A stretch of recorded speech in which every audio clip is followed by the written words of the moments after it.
खासदार विशाल पाटलांचे पुन्हा बंडखोरीचे संकेत पाहायला मिळत आहे। विशाल पाटील विधानसभेलाही वेगळी भूमिका घेण्याच्या तयारीत असल्याची माहिती समोर आली आहे। खानापूर विटामध्ये महायुतीच्या संभाव्य उमेदवाराला पाठिंबा देण्यात आलाय, तर आटपाडीतील सभेतून महायुतीच्या सुहास बाबरांना जाहीर पाठिंबा देण्यात आलाय। आपण अपक्ष असून कोणाला घाबरत नाही असं विशाल पाटील म्हणाले। दिल्लीत उद्धव ठाकरेंना महाविकास आघाडीसोबत राहण्याचा शब्द दिला होता।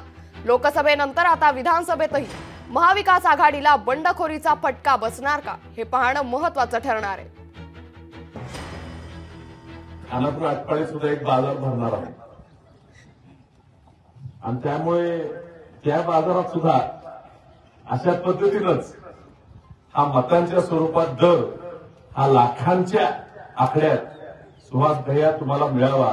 जिथं आमच्यावर प्रेम दिसतंय तिथं आम्हाला प्रेम द्यायचं कळतंय आणि त्यामुळे आम्ही ताकदीनं तुमच्या पाठीशी राहणार आहे। ह्यात काय दरवाची गरज आहे। प्रयत्न करणार की तुम्ही आमच्याकडनं उभा राहावं।